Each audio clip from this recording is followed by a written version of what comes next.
The night started slow, but it heated up. The Lions actually drafted a quarterback tonight. Let's do a Friday Locked On Lions. You are Locked On Lions, your daily Detroit Lions podcast. Part of the Locked On Podcast Network, your team every day.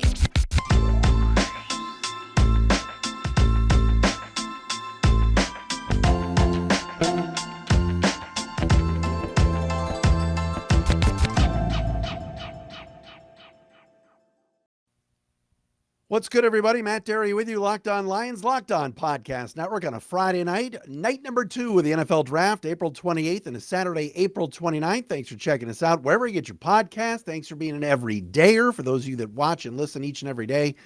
And thank you for checking us out. Your team every day, Locked On Lions. Here we are, night number 2 of the draft. The Lions have made 3 selections. Now, if they trade up and make more, sorry, I got an early wake up tomorrow. But this has been an interesting evening, to say the least, as the Lions had a tight end, which I didn't like, a safety, which I loved because I love the player, and Brian Branch.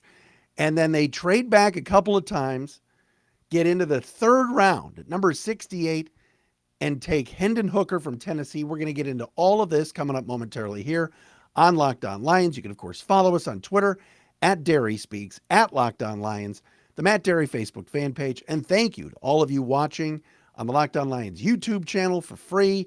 Please subscribe and check us out on our YouTube channel. This has been a weird draft. Brad Holmes has traded back 4 times in 2 nights. You know, the Lions were sitting in the second round at 55. Then they trade back to 60. Then they trade back to 68 to get into the third round. They add some picks. So now they've got a fourth round pick at 122 tomorrow. They've got 3 fifth-round picks. And so they did a bunch of maneuvering. But what everybody's going to be talking about, and we can talk about Sam Laporta and how I think that's a reach at 34, and how there were other tight ends on the board that I like better, including Michael Mayer and even Darnell Washington. We could get into all of that. But what everybody's going to want to be talking about, and what this show here on Locked On Lions is going to be focused on, for a while. And I'm not saying that this is going to, let me rephrase this. Quarterback always gets the ink. Brad Holmes will speak later. All right. Or Ray Agnew or somebody, or Dan Campbell. And they're going to say, Hendon Hooker's going to sit out a year. Hendon Hooker's coming back from a torn ACL last November. Hendon Hooker needs time. He's not taking over for Jared Goff. We love Jared Goff. Jared Goff's our quarterback. We're going to hear this for like a year and a half. Seriously. But what fans eat for lunch and leave no crumbs is quarterback talk.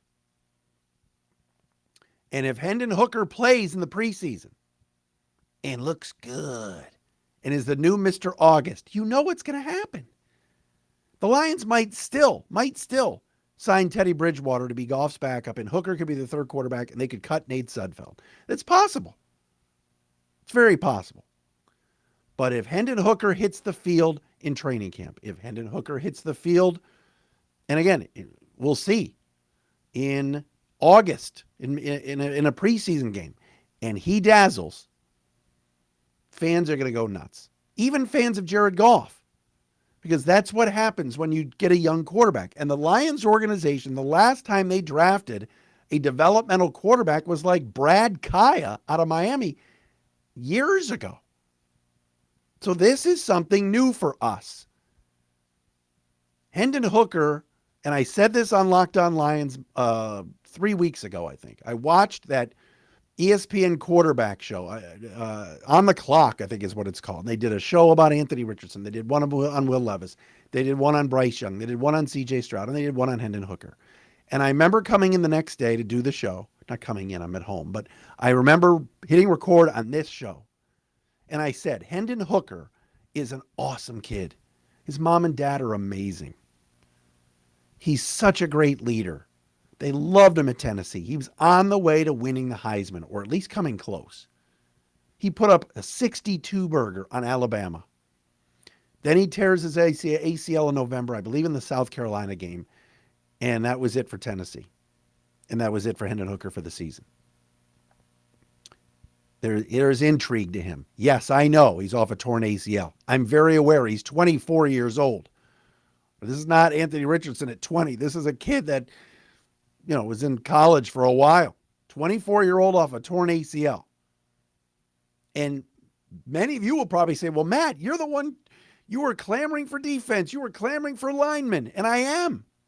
But there's something about Hooker that intrigues me that the Lions were aggressive enough to go get him. So I dig the pick. I like it. I actually like it. Would I have loved to have had Adebawore or whatever his name is, the edge rusher from Northwestern? Sure, would have loved that. Would I wish the Lions got Osiris Torrance today or Steve Avila today? Sure, yes. I didn't love Sam Laporta in the second round. We'll talk about that in a second. But this Hendon Hooker thing, it's juicy. And I really like his game. I do. If he can get healthy and look like he did last year at Tennessee, and I'm very aware, Josh Heupel, their coach, put him in a system where he was a system quarterback, but he made plays. He was making plays with his legs, with his arm. He's a good player. He is. He's good. Can it translate at the pro level? I don't know, but I'm intrigued by it. But Jared Goff's your quarterback for the next 2 years, unless he's so bad this year. But I don't think he will be. So we're not going to see Hendon Hooker maybe until 2025. But it's intriguing. It's juicy. So here we are on night number 2 talking quarterback. The Lions actually did it. Finally did it. A little young quarterback, not little, but a younger quarterback, a rookie to push, to develop. I like it. There you go. He was excellent last year. He was on his way to New York City for the Heisman. I didn't say he was going to win it, but he was up there. So I like it. I dig it. All right, let's get to the other 2 picks. We will do that coming up next, right here on Locked On Lions, right here on the Locked On Podcast Network. Thanks for making us your first listen and checking us out. Shout out to Questionable Tees for my Lions sweatshirt. Appreciate them as always. And man, I'm riled up here. Looking for a delicious treat. Don't want all the fat and calories. Tomorrow morning, I'm hitting the road early, and I'm going to have a Built Bar in my car. I am. I love Built Bars. They are the best. They taste like a candy bar, but they're protein bars, and I love them. Absolutely love them. What makes them so good? They're 100% dipped and covered in real chocolate. Real chocolate. They come in great flavors, too, like churro, peanut butter brownie, coconut almond. Me, personally, I love the cookies and cream bar. I think it's the best. Not sure how Built does it, but all their bars are only 130 calories, 4 grams of sugar, and a whopping 17 grams of protein. All right? Go to Built.com, get your box now. Get a mix box, get whatever you want. Throw in Locked15 as the promo code, and you get 15% off your order. You can also get them at Walmart today and at Sam's Clubs. If you're near Sam's Club, grab a 13-bar box with our hit flavors, brownie batter, and churro. You can thank me later, folks. It is Built Bar.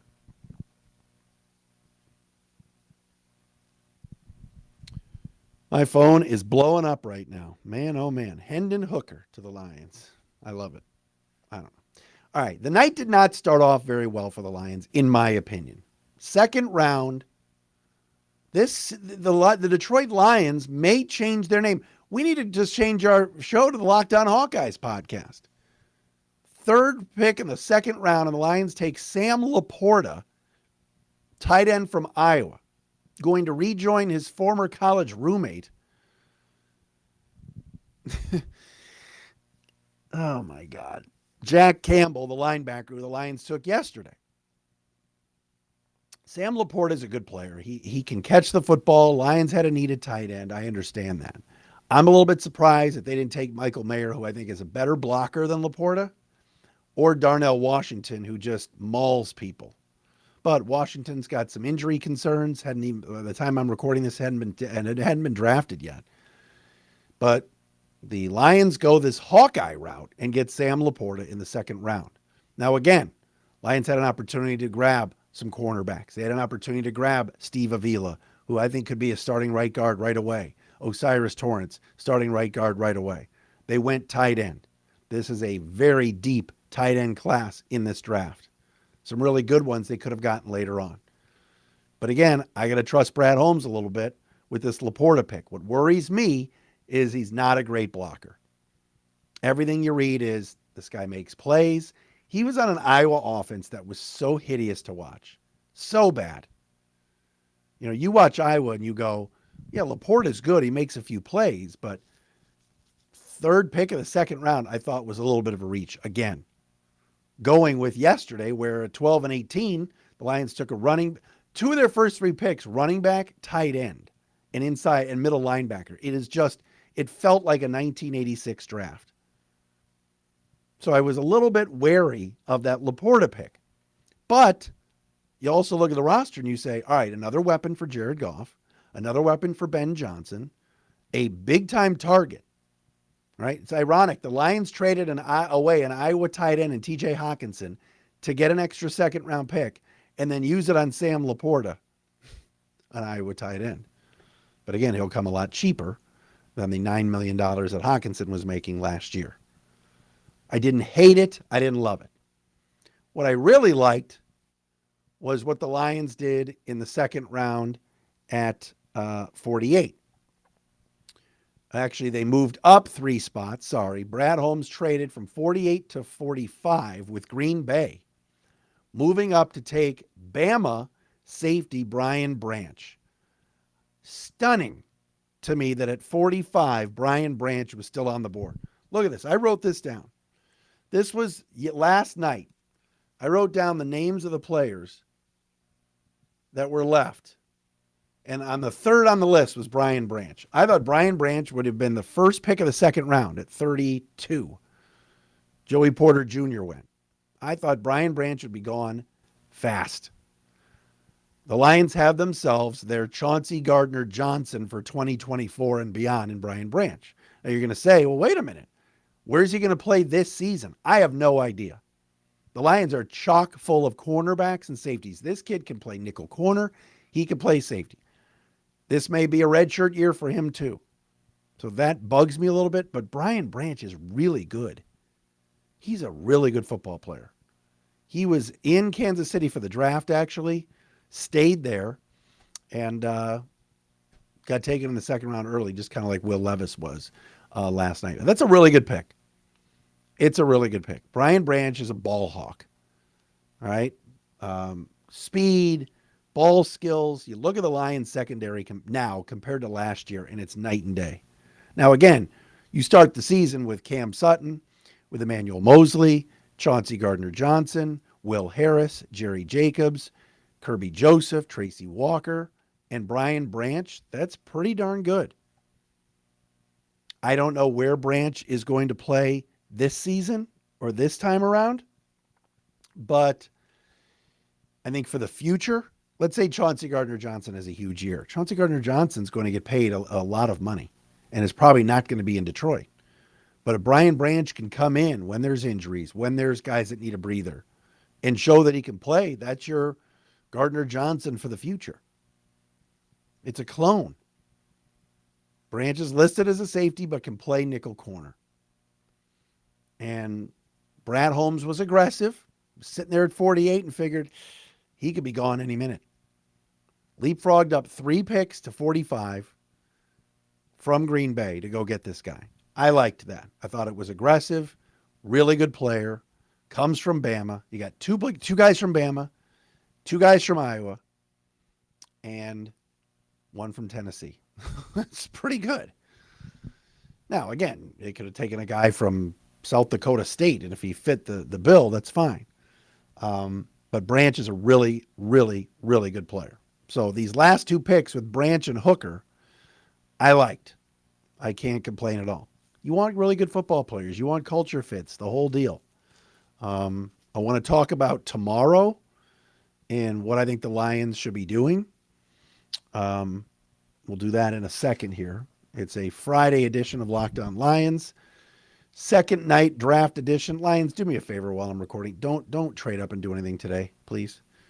because I need to go to sleep, and you already took 3 players. All right, let me do this. Let me tell you about Ultimate Football GM. Today's episode is brought to you by Ultimate Football GM. You've heard me talk about this mobile game app, and it's a lot of fun. Had fun doing this throughout the year this year, but it's your turn to compete. If you've ever dreamed of becoming an NFL GM and managing your football franchise and going through the draft like we're doing now, hiring and firing coaches, free agency, you can do it at ultimate-gm.com. It's a lot of fun. All of this is done in a challenging and realistic game world. You can play offline. It's free.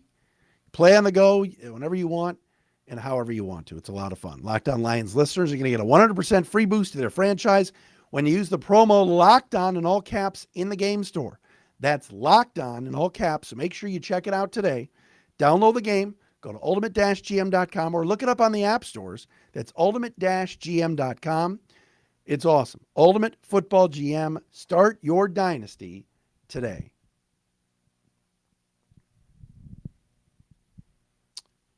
All right, I got to make sure I know what I'm doing here. Give me a second to read off the picks for tomorrow. Now, knowing the Lions, they're going to make another move, and they can't do that to me because, like I said, I'm waking up early. All right, as of right now, as of recording at this moment, tomorrow, round 4, the Lions have pick 122, round 5, pick 139, round 5, pick 152, round 5, pick 168, and round 7, pick 249. So they've got 5 more picks tomorrow. Please, Lions, do me a favor. Brad Holmes, get yourself a couple of edge rushers. Get yourself a D lineman on the interior, and I want to see an offensive lineman too. You know what? To be quite honest, they're going to need a receiver too. Jalen Hyatt was still on the board while I was recording this. So you got to figure tomorrow receiver, interior D lineman, edge, interior O lineman, and then who knows what the 5th pick will be. But you look at the Lions roster right now and what they've done with their first 5 picks. A lot of these picks are sort of luxury. A lot of them are for the future. Brian Branch could kind of be redshirted. Hendon Hooker could kind of be redshirted. What if the Lions don't trade DeAndre Swift? I think they're going to, but you got a guy in Gibbs, Jahmyr Gibbs, that is he going to play as much? They're going to find a place for him, but Jack Campbell, they're saying he's ready to play now. But they've got Rodriguez, Anzalone, and Barnes. So they're looking at the future. I thought they would take a Torrance today or an Avila and plug and play him right into right guard. But it's obvious Halapoulivaati Vaitai's their right guard. You're getting into the 4th, day 3 tomorrow. You're not drafting a starter in the 4th round. Remember a few years ago, people were like, Logan Stenberg could start. Logan Stenberg stinks. Could never start. So I'm intrigued. By the way, I always make fun of Ryan Poles and the Bears. The Bears have had a good draft. The Bears just keep drafting defensive linemen and offensive linemen. I think that that's smart. The Bears know that their lines have been terrible. Give them credit for doing that. They've had a good draft. But I'm intrigued by the Lions draft today. No question about it. I think Branch is really good. Laporta, I'm meh on. And this Hooker thing, Hendon Hooker is intriguing. If he can get healthy in a few years and learn and hold a clipboard this year like Mahomes did, I'm not saying he's the next Mahomes, but I'm just making a point. It's an intriguing draft. Yesterday, if you watched the show last night or you listened, you knew that I did not love day 1. I feel much better about day 2 today. And in listening to the players talk, I mean, they love being here. Jack Campbell said it. I mean, this is great. Gibbs is like, I can't wait to be a part of this Ben Johnson offense. They've got some football players here. Now it's a matter of living up to the expectations and, getting it done. And I said it before the draft tonight that one of the 3 picks, and I put this on Twitter at Dery Speaks, I was hearing one of those 3 picks was going to be a quarterback. So hope you can follow us on Twitter and check out the show each and every day. We appreciate you making us your first listen. We appreciate all the everydayers that are out there that follow and listen and watch the show. Don't know if I'll be back until Monday to do a weekend. I don't think I'm going to be able to do a weekend show. We'll recap everything on Monday. We appreciate you guys very much. The newest Detroit Lions today: Sam Laporta, tight end from Iowa; Brian Branch, the safety and nickel corner from Bama; and Hendon Hooker, quarterback, Tennessee. We'll talk to you again on Monday.